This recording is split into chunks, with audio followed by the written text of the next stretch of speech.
రాష్ట్రాల్లో మొక్కజొన్న పంట వివిధ దశల్లో ఉంది. కొన్ని చోట్ల మోకాలెత్తు దశలో, మరికొన్ని చోట్ల కండ ఏర్పడే దశలో ఉంది. అయితే ప్రస్తుతం వివిధ పోషకాల లోపాలను శాస్త్రవేత్తలు గుర్తించారు. ముఖ్యంగా అన్ని ప్రాంతాల్లోనూ జింకు లోపం సమస్య కనబడుతోంది. దీని సవరణకు చేపట్టాల్సిన చర్యల గురించి రైతులకు తెలియజేస్తున్నారు శాస్త్రవేత్త డాక్టర్ రామ్ ప్రసాద్. తెలుగు రాష్ట్రాల్లో ఖరీఫ్లో వర్షాధారంగా సాగు చేసిన మొక్కజొన్న పంటలో జింక్ లోపం అధికంగా కనిపిస్తోంది. ముఖ్యంగా నల్లరేగడి భూములు, సున్నం ఎక్కువగా ఉన్న భూములు, నీరు నిలిచే భూములు, ఎత్తుపల్లాలు ఉన్న భూములను చదును చేసిన నేలల్లో, భాస్వరం ఎక్కువగా వాడిన నేలల్లో జింక్ లోపం ఏర్పడుతుంది. జింక్ లోపం వల్ల మొక్కలు సరిగ్గా ఎదగక కురచగా మారతాయి. ఆకులు పసుపు పచ్చగా మారి దిగుబడులు తగ్గే అవకాశాలు అధికం. ప్రస్తుతం వివిధ దశల్లో ఉన్న ఈ పంటలో జింకు లోపాన్ని గుర్తించినట్లయితే రైతులు వెంటనే తగిన సవరణ చర్యల ద్వారా నష్టాలను అధిగమించవచ్చని సూచిస్తున్నారు శాస్త్రవేత్త డాక్టర్ రామ్ ప్రసాద్. మొక్క పై భాగం నుంచి 3వ లేదా 4వ ఆకులో మనకి ఎక్కువగా లోప లక్షణాలు అనేవి గమనిస్తాం జరుగుతూ ఉంటుందండి.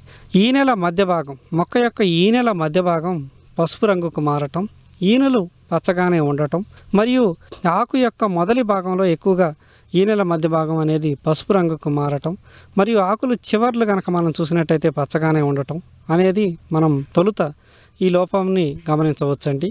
తర్వాత ఎప్పుడైతే ఈ జింకు లోప ఉధృతి ఎక్కువగా ఉంటుందో అప్పుడు కనుక మనం చూసినట్టయితే లేత ఆకుల్లో ఈ లోపం అనేది స్పష్టంగా గమనించవచ్చండి. తెల్లగా మారిపోవటం జరుగుతూ ఉంటుందండి. దీన్నే మనం ఈ జింకు లోపాన్ని మొక్కజొన్నలో తెల్ల మొగ్గ అని అంటామండి. ఎప్పుడైతే ఈ లోపం గమనించినప్పుడు వెంటనే రైతులు ఈ సంవత్సరం మీ పొలాల్లో కనుక లోప లక్షణాలు గమనించినట్టయితే వచ్చే సంవత్సరం ఖచ్చితంగా ప్రతి రైతు కూడా ఎకరానికి 20 కేజీల జింక్ సల్ఫేట్ను దుక్కిలోనే వేసుకోవాల్సినటువంటి అవసరం ఉందండి. ప్రస్తుతం వేసినటువంటి పంటల్లో కనుక ఈ జింకు లోపాలను కనుక మనం గమనించినట్టయితే లీటర్ నీటికి 2 గ్రాముల జింకు సల్ఫేట్ను కలుపుకుని పంటపై వారం వ్యవధిలో 2 సార్లు కనుక పిచికారీ చేసుకున్నట్టయితే ఈ జింకు లోపాన్ని సమర్థవంతంగా నివారించుకుని ఆశించిన అధిక దిగుబడులు సాధించేందుకు ఆస్కారం ఉందండి. అదేవిధంగా రైతులు ఎప్పుడూ కూడా భాస్వరపు ఎరువులను దుక్కిలోనే వేసుకోవాల్సినటువంటి అవసరం ఉందండి. ఈ దుక్కిలో కనుక చూసుకున్నట్టయితే 3 బస్తాల సూపర్ ఫాస్ఫేటు లేదా 1 బస్తా డిఏపిని దుక్కిలోనే వేసుకోవాలండి. దీనిపై రైతులు తగిన శ్రద్ధ చూపి తగిన నివారణ చర్యలు, సవరణ చర్యలు కనుక చేపట్టినట్టయితే ఆశించిన అధిక దిగుబడులు సాధించేందుకు ఆస్కారం ఉందండి.